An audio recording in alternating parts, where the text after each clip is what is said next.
An angel stood before me.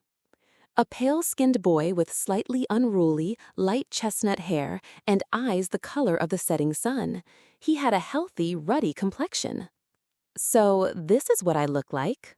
I had found an old hand mirror on a shelf in a corner of the temple storeroom. I took the opportunity to check my reflection, and I was cuter than I expected. Well, I mused. Of course, a good portion of my cuteness was because I was a child. Everyone's cuteness is multiplied by 10 during childhood. Even a gruff-looking bearded man can look adorable in old photos from when they were a kid. Yeah. I gently placed the hand mirror back in its original spot. Then I closed my hand and opened it. Closed it and opened it. A small, plump, soft hand. It was my hand. It had been a year since that day. Surprisingly, after I accepted this body and name as my own, the conflict in my sense of physical control rapidly resolved. The muscle memory from my previous life faded, and now these small limbs are truly mine. My consciousness and body are perfectly in sync. I quickly learned to walk unsteadily and to speak in halting words. Over this past year, I focused on practicing walking repeatedly and learning words and their pronunciation by talking with Mary and the others. Still, I sometimes trip and fall. Is it because my body is still small and my head is disproportionately large? Maybe it's also because my vision, sense of balance, and muscles are still underdeveloped. On top of that, my pain tolerance is still weak, so I naturally cry when I fall. But I'm making progress, little by little. It might be a natural progression for a toddler, but progress is progress. I've gone from being able to do nothing but cry and cry to being able to go to kindergarten or daycare. So it's about time I take on the next challenge. I decided to live in this world, so first I'll build a proper body and learn and remember things one by one. You want to learn to read and write? Inside one of the small rooms at the back of the temple, with its stone walls, a small wooden chair, and a writing desk, there was a cozy-looking bed in a wall alcove.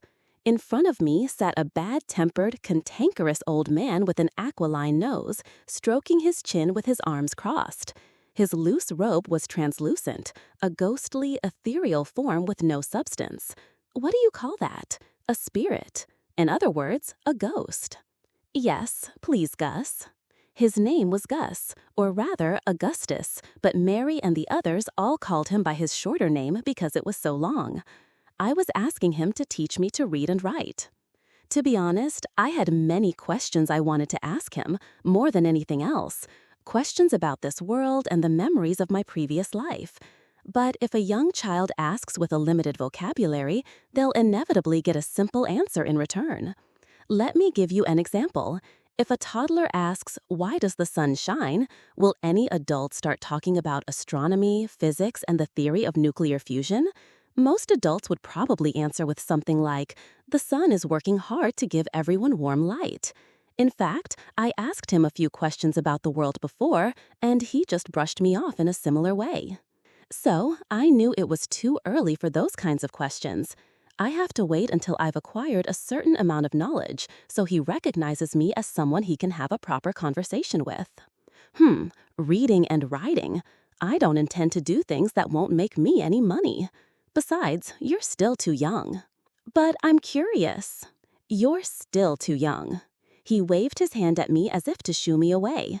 Unlike Mary, the mummy, who is generally helpful, or Brad, the skeleton, who pays attention to me in his own way, Gus the ghost is indifferent to me. He's quite willing to brush me off and sometimes annoyingly refuses when I ask for something. He can also be arrogant and eccentric, so I usually keep my distance. But if I had to say who was the smartest among the three of them, it would undoubtedly be him. You could tell he was very knowledgeable from his speech and his phrasing. But I'm curious. Be quiet. No, if I'm curious, then please, please. So I threw a tantrum like a child. I whined for a while. It felt strange, like a trip down memory lane. I haven't acted this childishly and begged an adult in so long. I was getting a little amused by it. Hey, Gus, please, please, please. I sound like a total kid. My mentality is probably being pulled along by this body. Oh, fine, I get it. Grumbling about how you can't win against a kid, Gus sighed and looked at me. Good grief, you wanted to learn to read and write, did you? Yes. I really don't understand the letters of this world. In that case... Gus extended his hand toward a bookshelf against the wall of the small room, and a book floated out and came toward us. I suppose it's telepathy.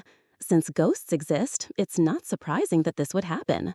I'm not surprised by paranormal phenomena anymore. First, we'll start with how to read the letters. The page he opened showed a list of what looked like alphabetic letters. But, that's okay.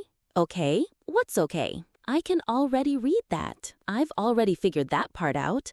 I've been in this temple for over a year, surrounded by reliefs with carvings and texts, listening to their conversations. I figured it out by comparing the frequency of sounds in their speech with the frequency of characters in the written text. The pronunciation of the E sound was the most frequent, and once I figured that out, the rest was easy, so I could already read. Huh? Gus stared at me, dumbfounded. I can read it. Read this passage for me. Fragrant flowers, blown by the wind, scatter in a riot of color. This world, too, changes, just like my life. Right? It was nothing. Did Brad or Mary teach you? No. I listened to what everyone said, looked at the letters, and figured it out myself. Life in the temple is not very stimulating and is quite boring. I have a lot of time to think, so it was like a puzzle. Well, Gus seemed to be deep in thought for a while, and then he asked me in a serious tone. In that case, what is it that you're curious about? The beautiful, complicated ones on the walls, by the gods. I've deciphered the texts carved throughout the temple, and it's clear that the script of this world is fundamentally based on a phonetic alphabet. But, mixed in with the reliefs of the gods are these complicated-looking hieroglyphic characters. I can't figure them out. What do they mean? How are they read? Are they just for decoration? Words of creation, the ancient magic script. Creation, magic. So it's creation and magic. What should I explain first? Start from the beginning. I'll just have him start from the very beginning. Luckily, because I'm a child, my memory is good, and I can just ask him again if I don't remember something. All right, it will be a long story. Once upon a time, long, long ago, in the beginning of the world was a great cauldron of swirling, molten chaos, where manna had not yet taken shape. That's there? Yes, it starts there. Gus was completely serious. Within the chaos, the first god appeared from somewhere. The god said, "Let there be land." And beneath the god's feet, manna solidified and became the land. Above the god's head, manna thinned and became the sky. Thus, the heavens and the earth were separated. The name of this god is not passed down, and they are only called the god of creation or the primordial god. It's similar to the creation stories in the Bible or Greek mythology. Then, the god of creation spoke words and carved signs, creating the sun and moon to divide day and night, and gathering the waters to separate the sea from the land. Fire was born, wind was born, and trees were born. Gods were born, and so were people and animals. When the God of creation had created the world, they were pleased with its beauty, and, without realizing it, they muttered, "It is good." But to create good is also to create evil. Just as the earth solidified and the heavens were created, evil was born, and so were evil gods. The God of creation tried to take back their words, but even the gods cannot put a word that has already been spoken back into their mouth. Thus, the God of creation was harmed by the evil gods, and life and death were born. And so, the age of myths with many gods began. Gus paused and took a breath. The words and signs used in this creation of heaven and earth are the words of creation, the ancient magical language. I see. So that's the connection. So, the words that created the world? Yes, exactly. These words and signs, that is, the script, words and letters have power. Power. What can they do? Well, Gus wove his finger through the air. A strange phosphorescent light appeared on his fingertip, and as it followed his movement, it left a trail of light. 2 complex, elegant hieroglyphs were drawn in the air. His finger moved again, and the final dot was added to the character. Whoa! I recoiled at that moment. The characters drawn in the air suddenly flared into a brilliant red flame. The fire burned brightly in midair. I could feel the heat radiating through the air. It was a real flame. Enough then? When he said that, Gus muttered a few musical words, like a melody. Then the fire, which had been burning, vanished as if it had been an illusion. I stared at it, captivated. Magic. It wasn't a trick, but real magic. This world has magic. It's amazing. I mean, I guess I shouldn't be surprised, since there are ghosts and living skeletons and mummies, but I'd argue that horror and magic are different things. Did you understand? If you draw the hieroglyphs for existence and flame, fire is defined as being there and it blazes. On the other hand, if you speak the words extinguish and flame to put the fire out, the fire will disappear. This is the words of creation, more commonly called magic or ancient language magic. At that moment, what I thought of was not the magic in computer games, but the magic I'd read about in older fantasy novels. It wasn't a simple skill you could use by spending points, but an ancient mystery hidden in the world, one not to be handled lightly. The atmosphere in that dimly lit stone room, with a ghostly, aquiline-nosed old man speaking so eloquently about a mysterious power, evoked that kind of feeling. But these words of creation are inconvenient, they're too powerful, and you can't even write or speak normally. The god of creation themselves created the evil gods who would take their life because of their own slip of the tongue. Yeah, that's true. If writing fire makes a flame instantly appear, you can't even take a simple note. It's incredibly inconvenient and would definitely hinder the development of civilization, not to mention daily life. So, the one-eyed god of knowledge, Enlight, in their wisdom, selected 20 consonants and 5 vowels. They created the common language by deliberately corrupting and distorting the characters and pronunciations so that the words of creation would not unleash their power. I see. In my terms, the words of creation are like kanji characters. It would be dangerous to write these kanji carelessly, as fire might burst out or an explosion might occur. So a wise god broke down the characters and created a syllabary, like hiragana. Well, the common language is a phonemic script, so it's closer to an alphabet than a syllabary. In any case, it means that they weren't completely different languages that had been mixed in for symbolic reasons, but were of the same origin. It's like a mix of kanji and kana. The script you were reading was the common language, and what you couldn't read was the words of creation, the great ancient magic characters, the signs of the gods. What's carved in the temple has strike-throughs, deliberate mistakes, or is extremely stylized to prevent the effects from activating. I see. If corrupting the characters prevents the effects from activating, you could carve them in a way that they're still recognizable but without the power. As for the reason for carving the words of creation at all, after listening to the story, I sort of understand. The words of creation are closer to the gods than the common language. It's logical to carve words that relate to or symbolize the gods in a temple to honor and consecrate them. Do you understand?